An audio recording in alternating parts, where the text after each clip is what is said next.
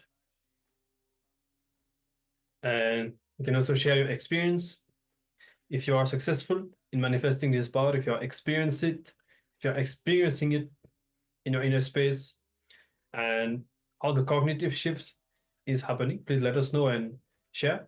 We'll be starting with our next session right away, which is going to be on the secrets of creating wealth and gathering wealth around you.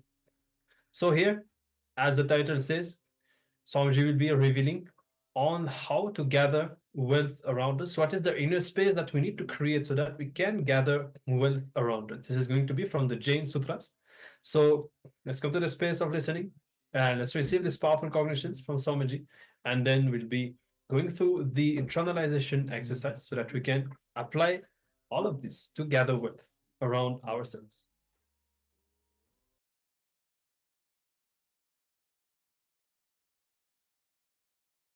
नमो अरिहन्तानम् नमो सिद्धानम् नमो आयर्यानम् नमो उवज्जायानम् नमो लोये सर्वसाहूनम् एषो वञ्चनमक्कारो सर्वपावपनाशनो मंगलानां च सवेसिं पदमं ह वै मंगलम्.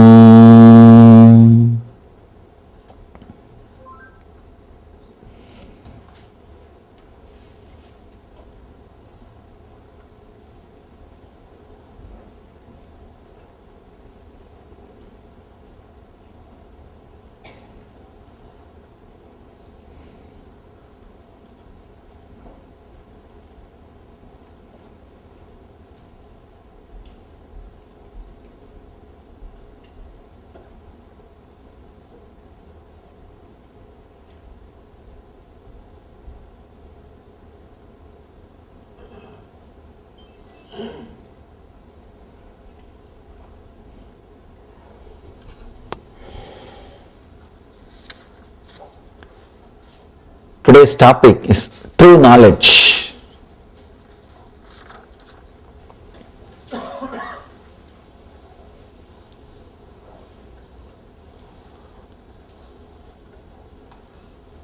Everybody, every master, every spiritual person claims what they are teaching is the true knowledge.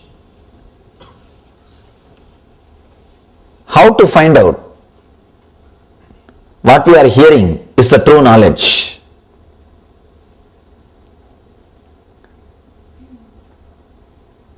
There should be a scale for satya.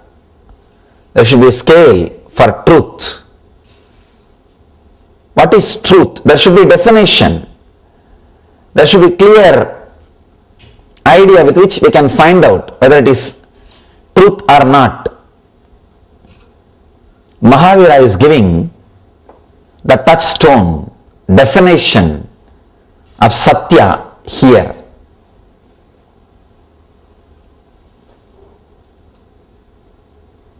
Today we are going to enter into the Satya Sutra.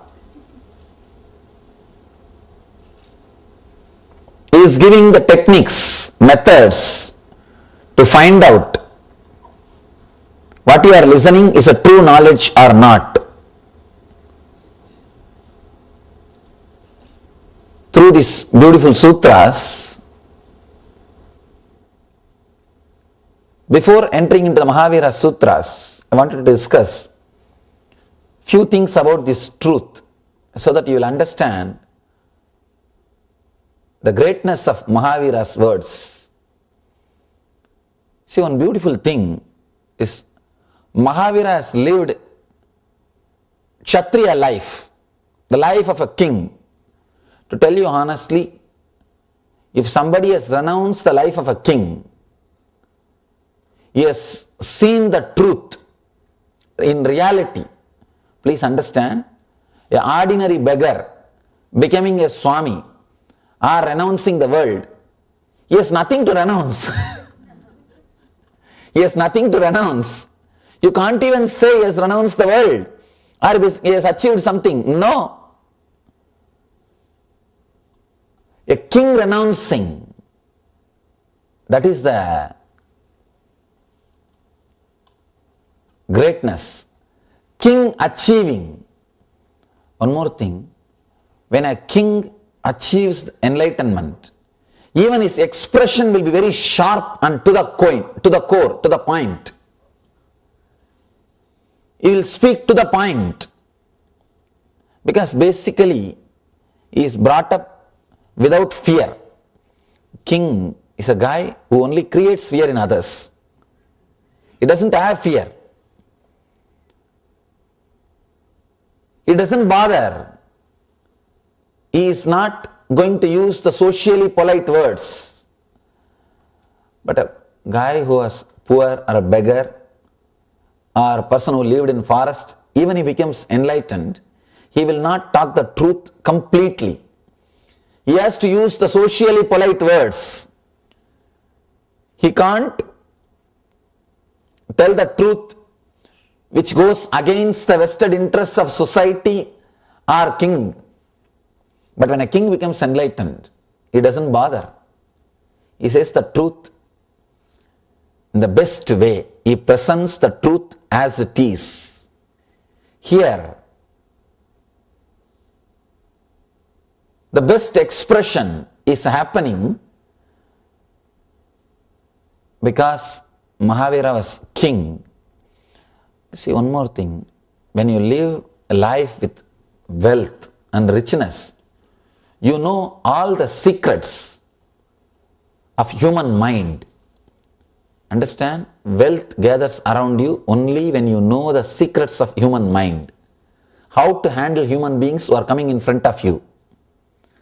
Only a person who knows the basic secrets of human mind will acquire wealth, will become a leader. Only he can be a leader. Here Mahavira lived the life of a leader and expressing the truth of enlightenment. Very rare combination. Very rare combination. There are many different expressions by different masters. One, the person who was a beggar or who has never seen the world, just lived a life in forest and did meditation, became enlightened. His enlightenment will be the same, but his expression will not be sharp because his constitution or his mind, his inner software is not created based on fearlessness. One more thing, even after enlightenment, when you settle into the body, when you want to teach, you use the same mental setup which you left. You may not have the greed and fear which that mental setup was having earlier before its enlightenment, but the setup will be the same. The software programming will be the same. Understand? This is an important revelation which you need to understand. Only then you will be able to appreciate the greatness of Mahavira's expression. If a beggar becomes enlightened, he may not have the fear or greed which he had before enlightenment, but the mental setup of living without possessing anything, or the mental setup of living by begging will be the same. So he has to use that mental setup only to teach, to relate with the world. Understand? The mental setup which you created after enlightenment also, you use the same mental setup. Only one difference, after enlightenment, if you want you can use, otherwise you can drop. You may have that freedom, but the mental setup, the software itself will be same. Here, Mahavira is having the best software to express enlightenment. The fearless, leader software through which he can see the depth and express it. That one thing what I expressed, that people who did not have anything, renounced the life, became enlightened.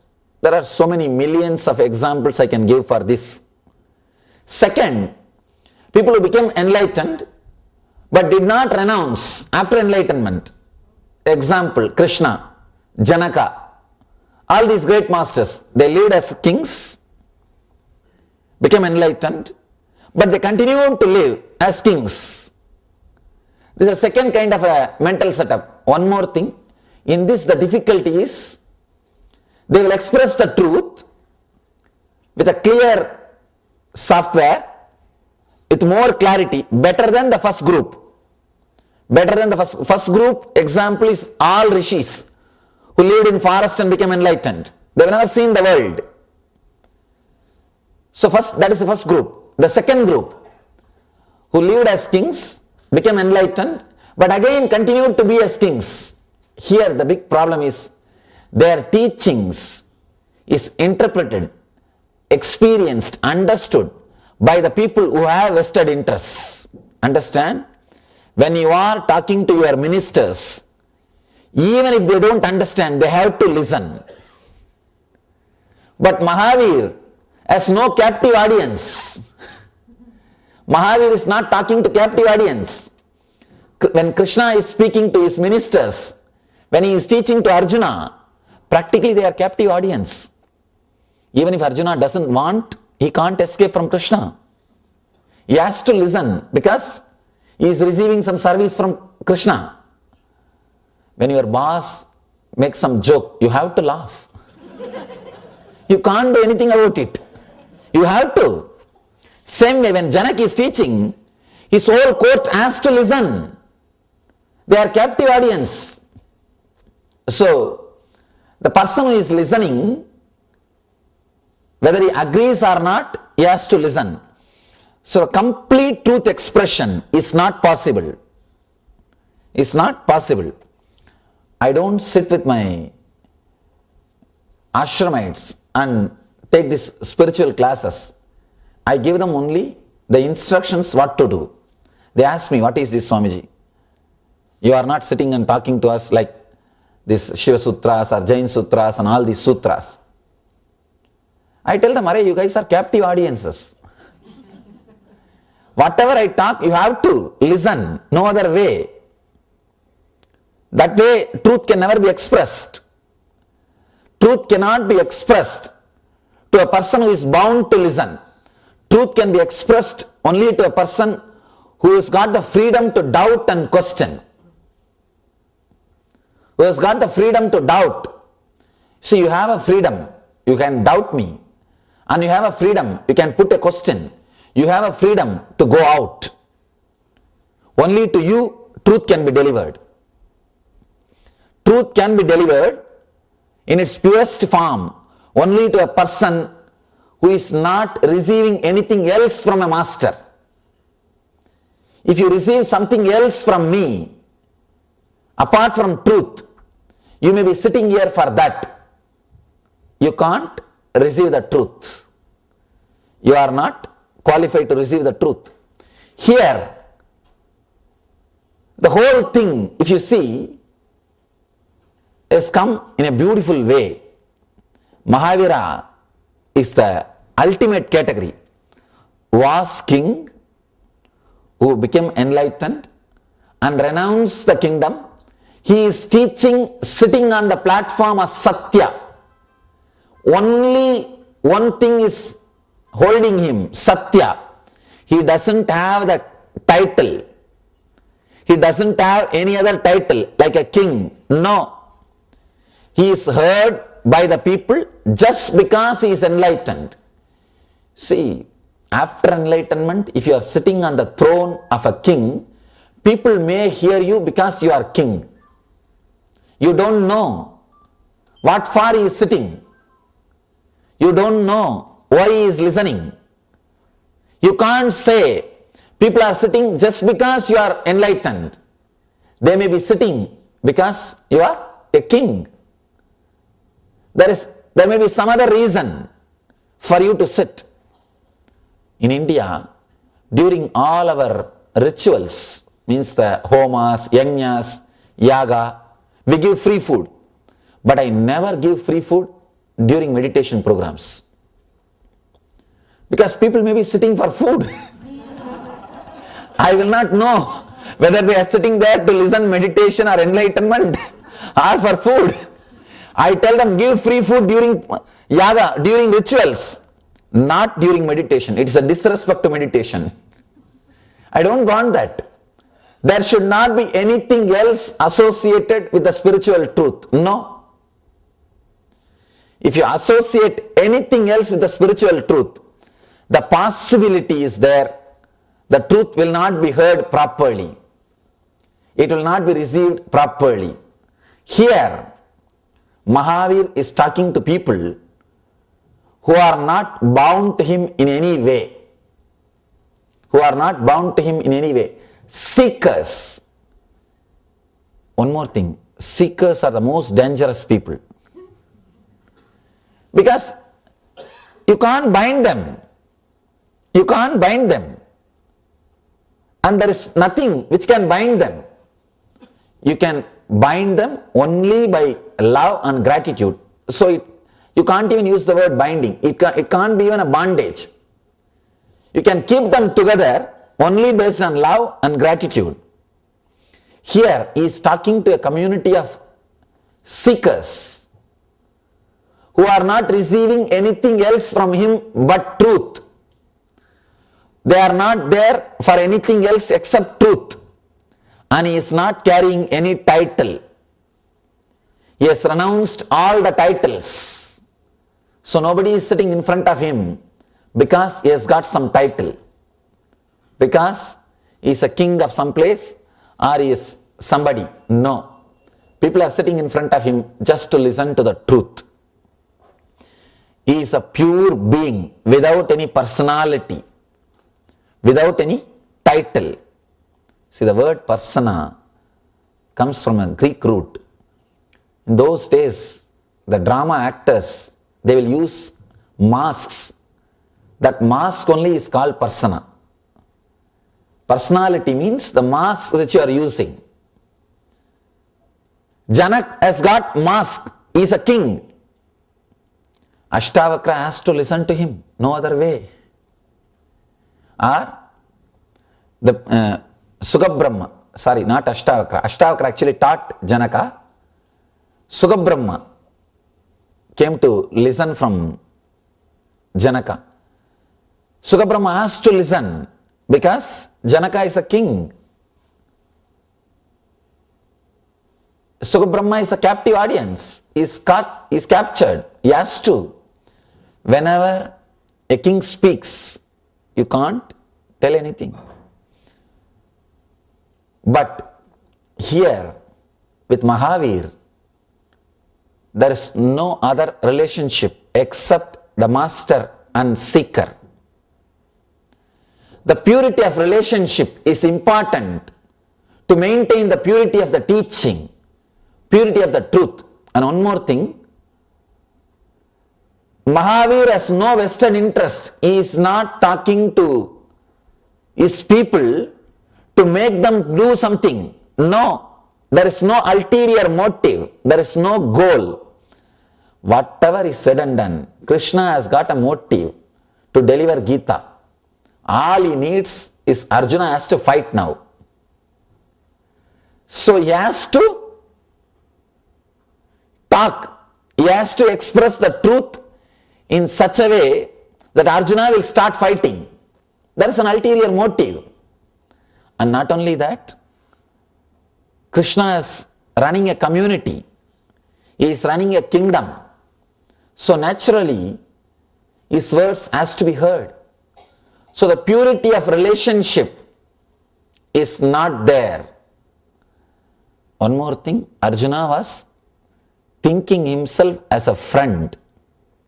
That's why in Gita he says, Krishna, forgive me.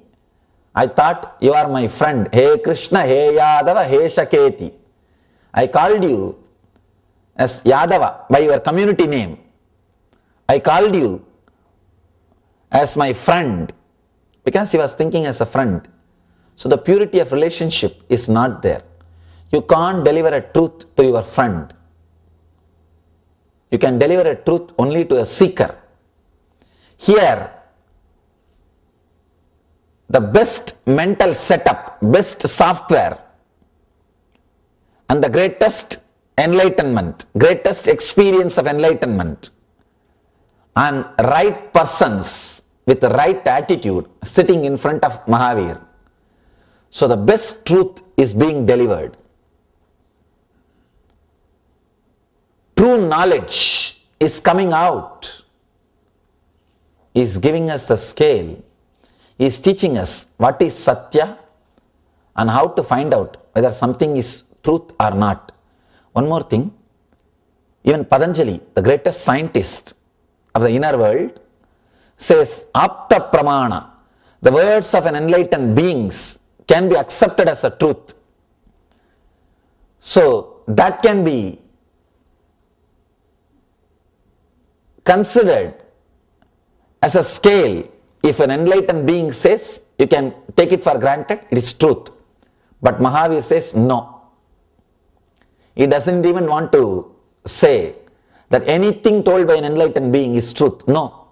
Because who knows whether somebody is enlightened or not? God doesn't give certificate. What to do? We don't have a certificate. So Mahavir goes a step further. He is not accepting Apta Pramana. He is not accepting Vedas are the ultimate truth. No. Apta Pramana is not accepted in Buddhism and in Jainism. Both religions, Apta Pramana is not accepted. Apta Pramana means the words of the enlightened ones. No. They say everything should be scrutinized. There is no such thing as Apta Pramana. There is no such thing as words of the enlightened beings. No. Everything has to be scanned. Everything has to be analyzed.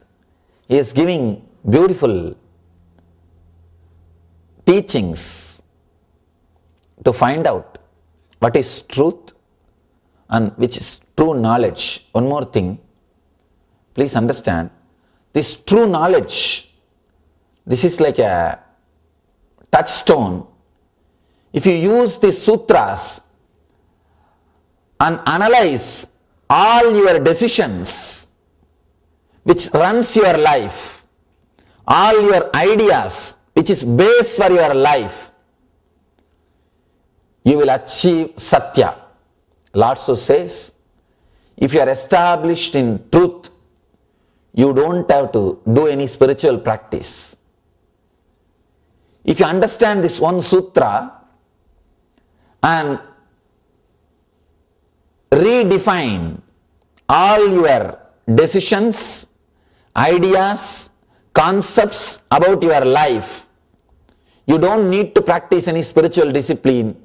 You are enlightened this moment. All you need to do is redefine all your ideas. See, there are only few pillars on which your life is standing. Your life is established. Your desires, your idea about yourself, means positioning yourself. How you position yourself in the inner world. Understand, I am not talking about how you position yourself in the outer world. That all of you know it's not worthy. Not only that, it's a pure lies. All of you know whatever you may talk about yourself to others, but you don't believe that. You may make others to believe. You really don't believe. Just look inside. You can laugh at yourself. I always tell people, really, when you sit alone and start thinking what all you project as you, actually if you really believe what all you project as you, by now you would have become enlightened. Because Ramakrishna says, Man Muk Ek Karo, means the mind and the words, if you make it as one, you are enlightened. If you believe what you speak about you, you are enlightened. Actually, whatever you speak about you, start believing that in a strong way is also a spiritual practice. Whatever you are talking about you, I am this, I am that, you don't know me, all those things you start believing. But the difficulty is you won't believe, that's the problem. When you try to believe also, your mind will tell, you can talk all these things to others, not to me. If at all people come to me, many times I have seen, they come to me and they just wanted to throw their weight to impress me. And they come and tell me, I am this, I am doing that, I do so many philanthropical activities, I do this, I do that, I have so much wealth and I give so much and all those things. At the end of the conversation, I ask them only one thing. Sir, do you really believe now whatever you said? They say, what? Yes, we do believe, that's why we are talking to you. I tell them, do this only one thing as a spiritual practice. Go back. Now whatever you told me, write it down. Again and again, help yourself to believe that. That's enough. Either you should tune your mind to your walk, or you should tune your walk to your mind. Either you should tune your words to your mind, or tune your mind to your words. One thing all Ramakrishna says is, let your word and mind be tuned. You can do anything. Either talk only what you believe as you, or believe what you talk as you, what you talk about you. Then you won't have pus, you won't have cancer. The gap between the words and what you believe, that space is what I call cancer or depression. If you are carrying a depression in you, be very clear, you have that gap between your words and your being, between your words and what you believe. If you can remove that gap, you will not have the tumor which I call depression. See, any person who does not have depression is enlightened. If you are not enlightened, be very clear, you carry depression. The gap between your word and what you believe as you. The other day, one of our devotees was telling me, another one devotee who saw this latest movie, secret movie, he came and told him, I became enlightened from today. And the guy who was talking to him, he is a strong intellectual guy. He took him to task. Within 10 minutes, that fellow lost the enlightenment. He was trying to convince himself for years or months that he is enlightened. This fellow took away his enlightenment in 10 minutes.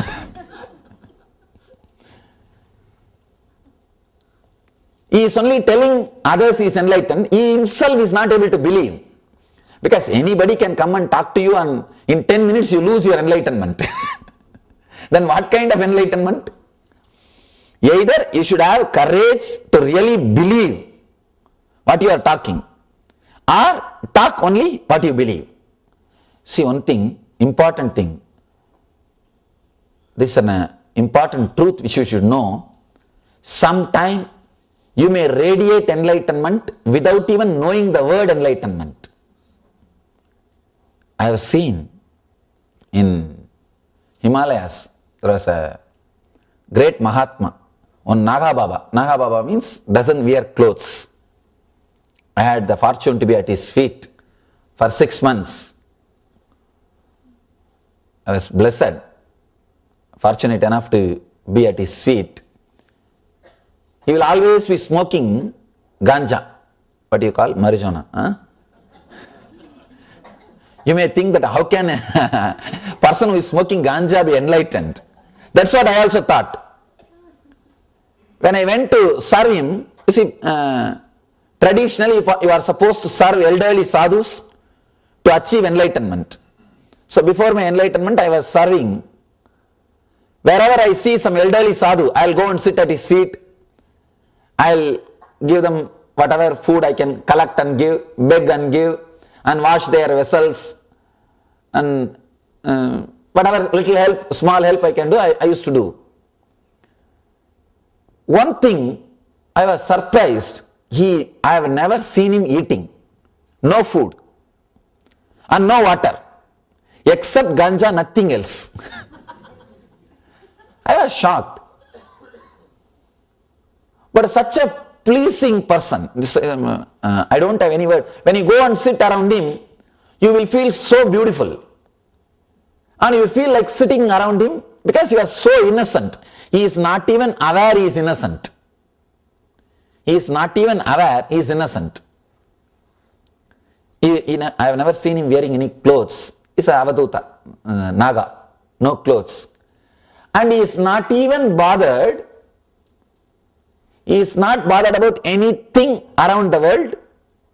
Anything which is happening around him in the world is just in a high state of samadhi. One day I asked him, Baba, you are such a great person, why are you smoking ganja? And don't you think it is an immoral thing? And people will start smoking, seeing you. And already they are doing. They want only some reference. They want only some reference.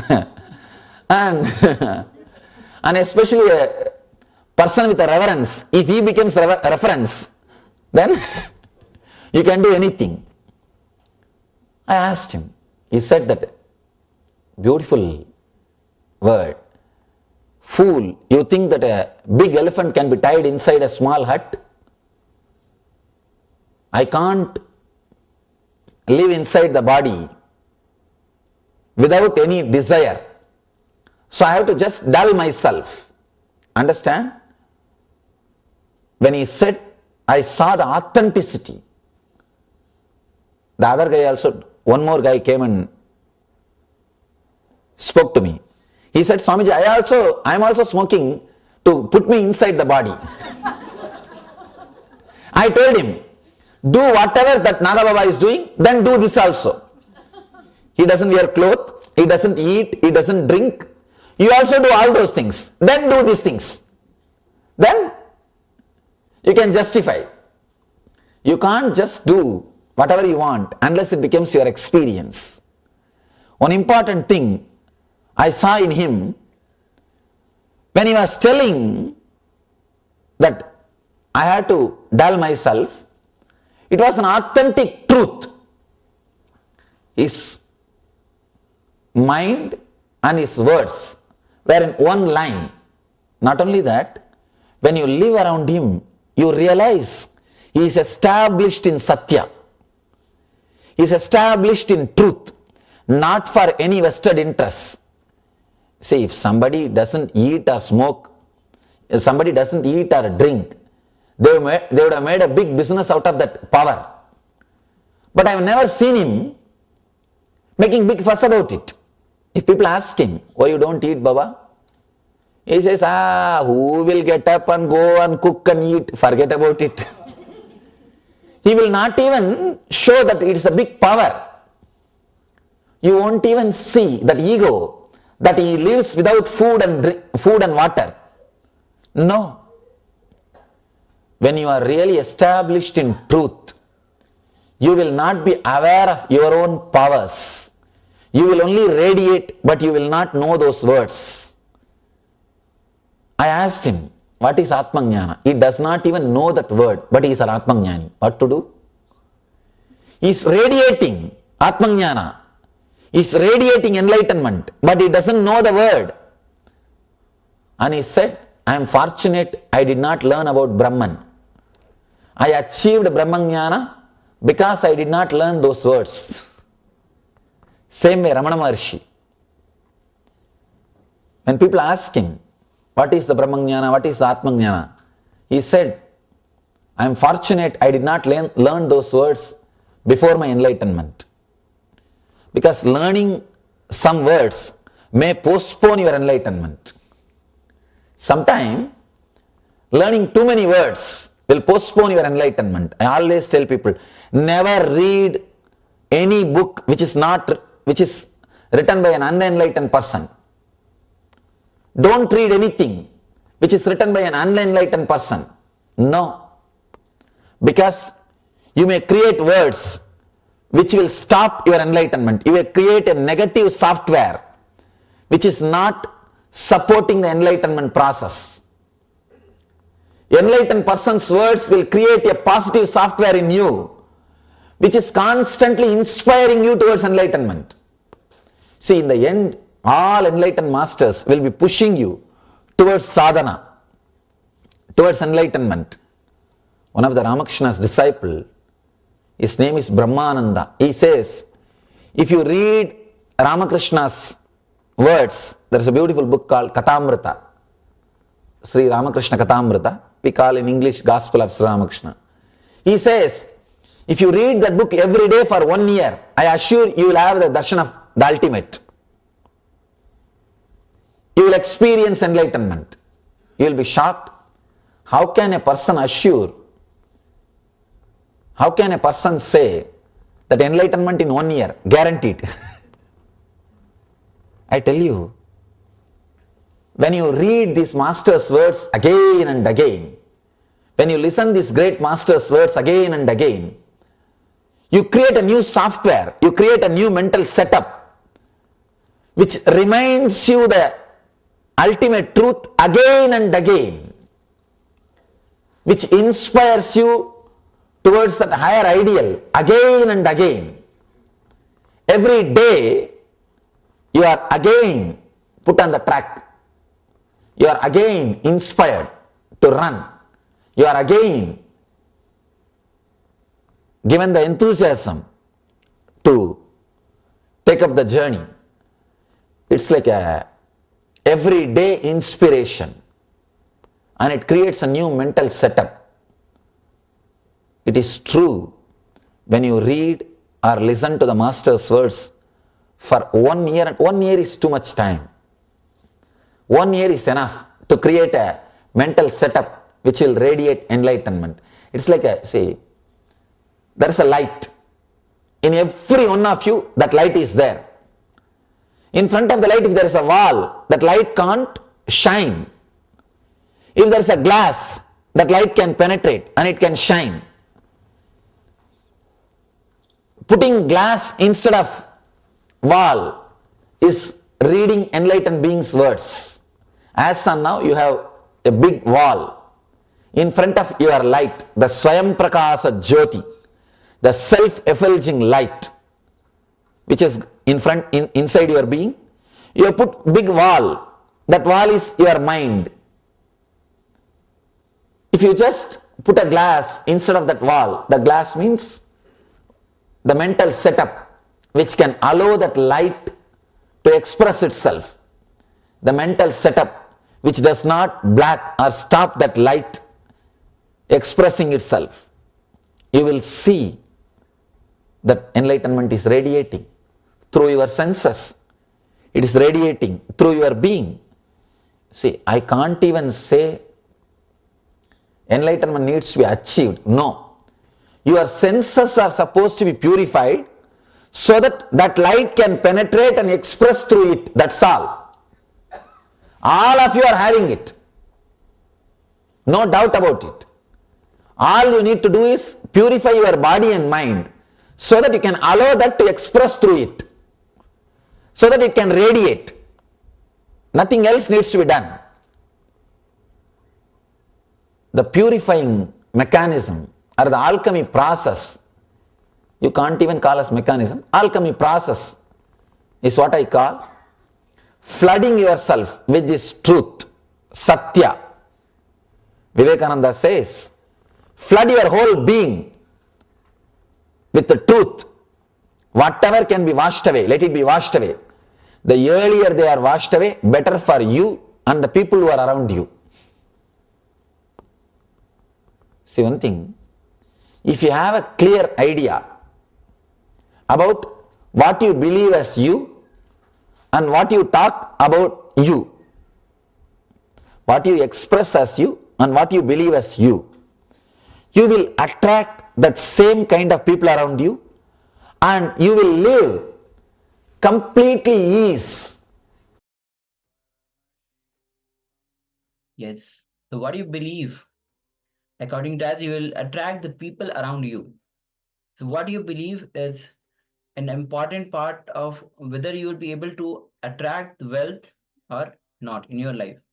And one more thing is this understanding will liberate you from your anxiety, and you will become the best manager if you know you are creating wealth. If you know you are projecting and seeing things around you, you create miracles. You can make miracles happen in you. So now we'll be entering into the internalization exercise. The step one. Now look into your life that you are creating wealth. You are projecting wealth. You are expressing it because you never connected and verified all the outer world incidents and your inner world thoughts. Yes, Swamiji says, we never gave this much time to ourselves or had the intelligence to connect the thoughts inside and the outer world incidents. We never were able to catch and see the correspondence, how it is the thoughts that we have that actually create the events outside of us. And so this is the key for either for manifesting wealth or for manifesting whatever we want, to create the life that we really want to have. So to start with, just pick one incident of your life and pen down in details everything that happened and how you reacted in that situation.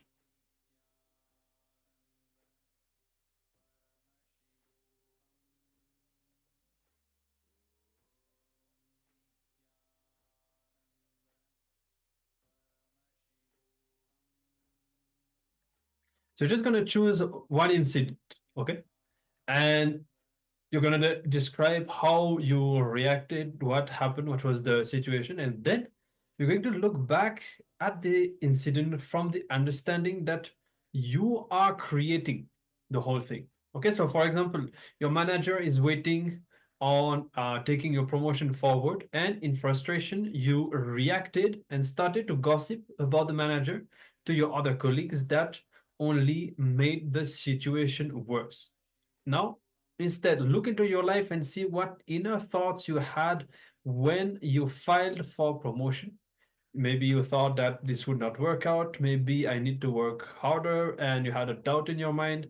So, yes, you need to see how it is the thoughts that you have. See, for example, you may be thinking that your boss is waiting, he's not convinced for some reason. Okay, you may be thinking that he's waiting because maybe he thinks that somebody else is more qualified or something. But actually, here in the example, what is said is that it is the thought, the very space that you had when you applied, that is reflecting in your manager not being convinced and taking time to think about it. So hope you're able to catch this. So this is the connection that we need to catch, what we were talking before. The connection between the thought that you have, if you have a doubt when you file the promotion, that reflects in your manager himself not being convinced. Okay, so let's look in now. Choose one uh, example, one situation, incident from your life, and then you're going to look back at that situation from the understanding that you create that situation. Even you create the reaction from the person outside, okay, because of the thought that you have inside. So hope that you are able to catch this. And if you have any question or doubt, please let us know. Otherwise, let's take a few moments and let's pen down. Let's look in and pen down.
Yes. So hopefully you're able to see the connection between the thoughts that you have inside and the outer situation that you may never have witnessed before. Even now, when it comes to wealth, for example, on the outside, you may be doing everything, finding a job or having a career, whatever, your own business, whatever it might be, and doing all the actions necessary with the desire also to have wealth. But it is the inner space that you have that decides whether wealth is going to happen or not. And so if you have a doubt, for example, a deep feeling that you may not succeed, wealth may not happen, you'll see the same thing being reflected in the outer situation as well. So to create wealth, you need to create the right inner space where you know that is going to happen, when you have the confidence and everything is aligned inside you for this manifestation to take place.